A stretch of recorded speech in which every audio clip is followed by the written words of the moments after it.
O apelo estético cyberpunk sempre me gerou um certo fascínio. As cidades, as luzes, os arranha-céus monumentais, a melancolia característica e as ruas cheias.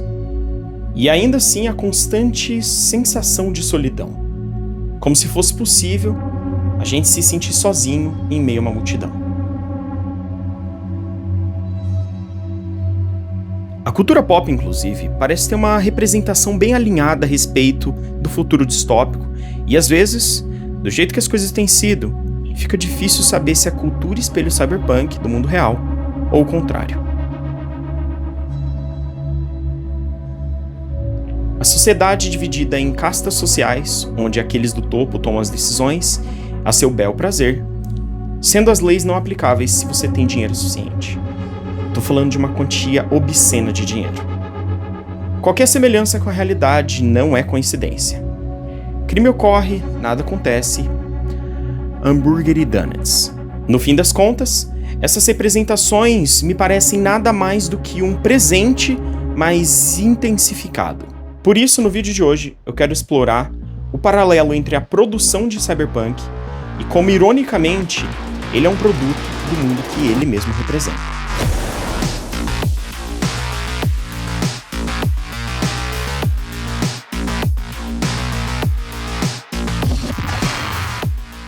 Quando observamos as representações clássicas do gênero, a gente percebe alguns padrões muito claros.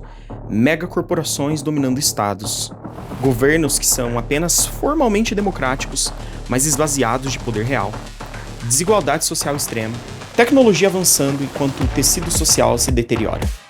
High-tech, low-life. William Gibson ajudou a consolidar essa visão na literatura, para não dizer que basicamente fundamentou ela toda. Blade Runner, Akira, Matrix e Altered Carbon, todos compartilham da mesma espinha dorsal filosófica, de um futuro nada otimista. O futuro cyberpunk não é um futuro de transformação, mas sim de estagnação. Uma sociedade rigidamente estruturada, onde o poder se concentra cada vez mais em menos pessoas e a mobilidade social se torna quase uma ilusão. No topo, corporações, na base, nós tentando sobreviver. E mesmo quando personagens como Vi se tornam lendas em Night City, ainda assim o sistema não muda absolutamente em nada. Dentro de Cyberpunk 2077, essa lógica segue muito nítida. Militech, Arasaka, Biotécnica, Petrochem, Kangtao. Elas não são apenas empresas. Elas são entidades que moldam a estrutura da sociedade.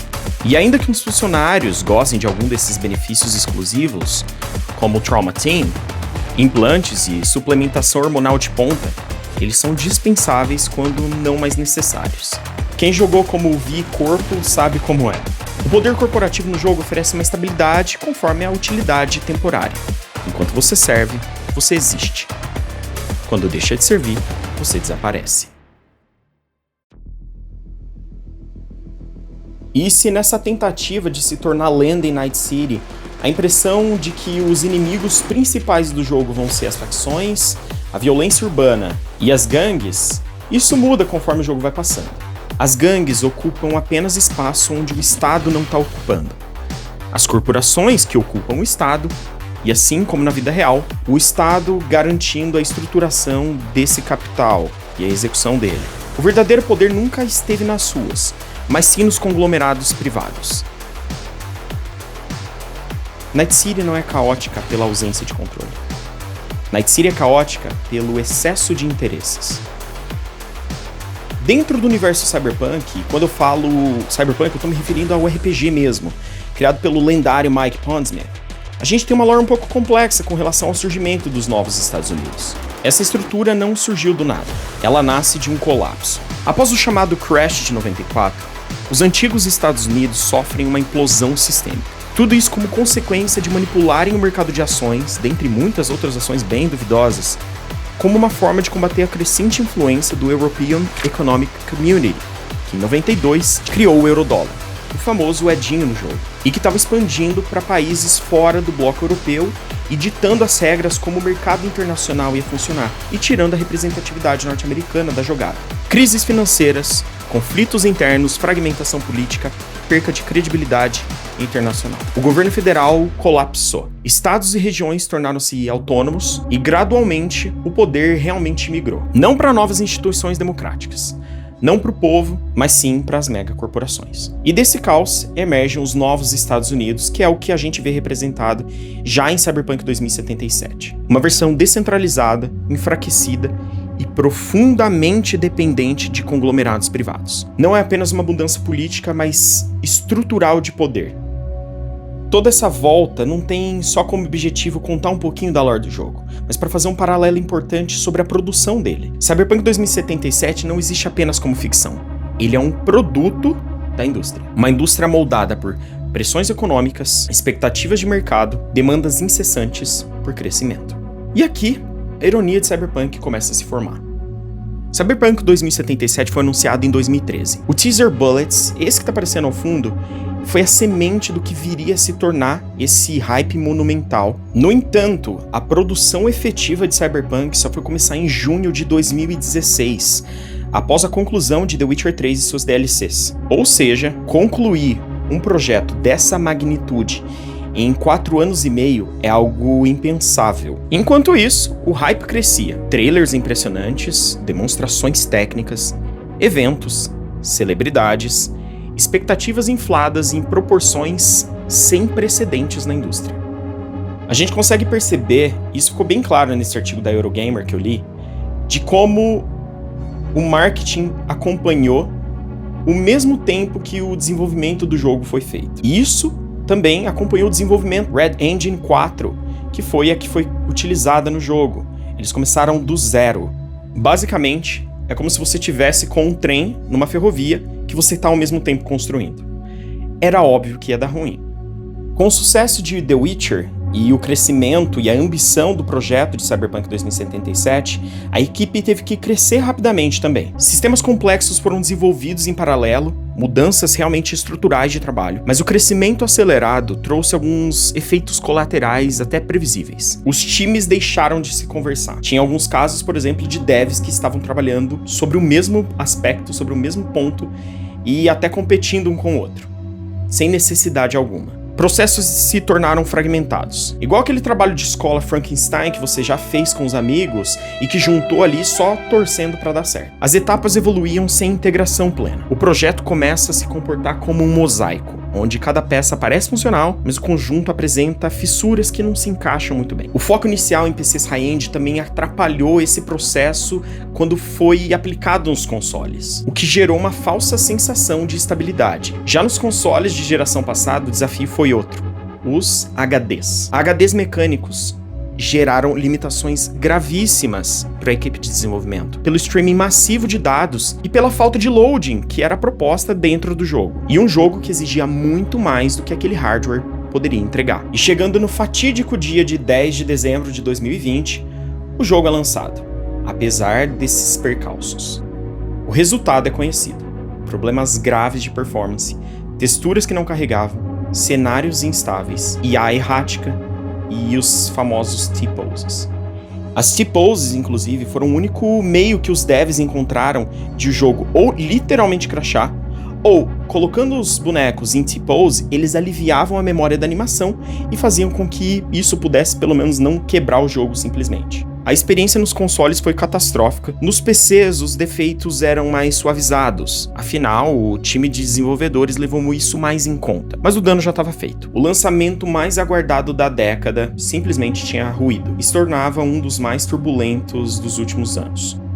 Memes, reações negativas, queda abrupta das ações e um impacto emocional devastador dentro do estúdio. Internamente, o clima foi descrito como sem esperanças. Não era apenas uma crise técnica, era uma crise de reputação, de confiança. E foi nesse momento que a CD Projekt Red decidiu fazer algo diferente. Ela interrompeu, reavaliou e buscou reconstruir.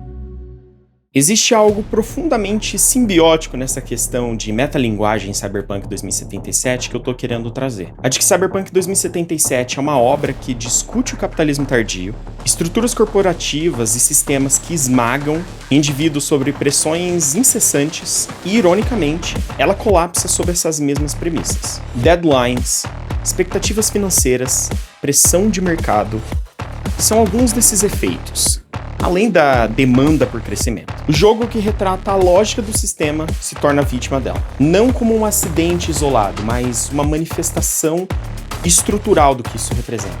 Tem um livro magnífico pelo Mark Fisher, Realismo Capitalista, que argumenta que o capitalismo contemporâneo e as associações que ele estabelece no livro, muito vinculadas até à cultura pop, de uma forma muito inteligente, possui a capacidade extraordinária de absorver até mesmo as suas próprias críticas. Não é necessário silenciar a contestação, você só transforma ela em produto. Cyberpunk critica o sistema, Cyberpunk é vendido dentro do sistema, Cyberpunk vira produto. E nessa ilusão de crescimento infinito, a necessidade permanente de expansão, de mais, maior, contínuo, não é apenas uma lógica empresarial, é uma lógica do sistema e como ele opera. Mas crescimento infinito, num mundo de recursos finitos, é uma equação que me parece um pouco complicada. Extração prolongada de valor, nem sempre com resultados sustentáveis. E nessa indústria que compete por gerar jogos-serviços, microtransações e conteúdo recorrente, que talvez inclusive Cyberpunk no próximo título busque explorar, extraindo até de experiências de sucesso como GTA Online, busque criar o seu próprio mundo multiplayer para durar muitos anos aí. O problema em contrapartida é que, para alguns darem certo, muitos outros dão errado. E em muitos desses casos, onde o tiro acaba saindo pela culatra, ocorrem demissões em massa, fechamento de estúdios, que de forma bem admirável não foi o caso de Cyberpunk, até por ser um jogo single player, e com outro objetivo, e que a gente vai olhar agora com atenção. Enquanto muitos projetos tropeçam tentando sustentar modelos agressivos de monetização e expansão contínua, Cyberpunk 2077, embora realmente um jogo single player, percorreu um caminho diferente. Em vez do abandono, reconstrução, ao invés de substituição, refinamento. Eu admito que, pessoalmente, eu só quis experienciar Cyberpunk depois de 4 anos do lançamento. Eu, pessoalmente, me senti ofendido pelo que eu esperava e pelo que saiu, mas o Pedro, nosso amigo do canal, jogou desde o dia 1 e amou o jogo. E sinceramente eu fico feliz que eu experienciei isso depois desses 4 anos. Porque Night City é um primor. Night City revela sua beleza como nunca antes. A atmosfera, a narrativa extremamente envolvente, personagens que são marcantes e que têm relevância na história, a ambientação singular. A cidade, na minha opinião, emerge como talvez a representação mais convincente no imaginário cyberpunk já construída em qualquer plataforma de entretenimento. Não é apenas cenário, é uma presença bem constante. Você sente a cidade como um personagem, uma parte importante da história. Uma entidade viva, barulhenta, opressiva e ainda assim que fascina bastante. E após muito trabalho dos desenvolvedores, reorganização da sua forma de trabalho e investimento mesmo em recuperar até a reputação, a sua saúde mental, que afetou muito todos aqueles que fizeram parte do time de desenvolvedores, a equipe da CD Projekt Red, Cyberpunk sela o seu destino com o lançamento da DLC Phantom Liberty. Dogtown surge para mim como um dos lugares mais destruídos e mais bonitos já renderizados em um jogo. Um local que te prende de uma forma indescritível. A narrativa ganhou uma profundidade ainda maior, as decisões se tornaram moralmente ainda mais complexas, as consequências praticamente inevitáveis e as soluções nada confortáveis. Nenhum dos finais é um bom final, tem o final menos pior. E eu gosto disso, eu acho que isso é bem cyberpunk também. Existe apenas escolha e o preço que a gente paga por elas. Ainda que Cyberpunk, de forma geral, e 2077 indique um mundo nada esperançoso, um mundo positivo, eu acho que tem uma lição que a gente pode talvez pensar como um paralelo disso que a gente conversou. Não falar só necessariamente sobre esse futuro sem esperança, mas sim ao que sobreviveu e perdurou nessas crises, pensando que há sim alternativa. O lançamento de Cyberpunk 2077 provou algo curioso. Até mesmo uma obra que se propõe a discutir falhas do sistema sucumbe a elas. Felizmente, a CD Projekt Red fez a sua autocrítica e tomou uma atitude inteligente que a gente gostaria que talvez alguns outros estúdios fizessem mais um pouco de autocrítica. Reorganizou processos, reavaliou suas decisões e aceitou seus limites. Algo incomum nessa indústria que parece ter uma resistência a autocríticas. Por isso, no fim, Cyberpunk 2077, ele se tornou mais do que, para mim, só um jogo. Ele se tornou quase que um estudo involuntário sobre essas tensões entre criação artística, expectativas de mercado e as engrenagens desse realismo capitalista que a gente vive. E por fim, o que sinceramente eu só posso desejar é que a indústria tenha aprendido um pouco mais com esse exemplo, porque eu sei que a CD Projekt Red aprendeu de forma muito dolorosa e que eles não vão querer repetir isso tão cedo. Como sempre, meu muito obrigado por você ter assistido, pelo seu tempo. Curta se esse vídeo te agradou, comente como foi a experiência para você e compartilhe com alguém que se conectou com o jogo como nós. A gente se vê no próximo Ideias de Chuveiro. Obrigado.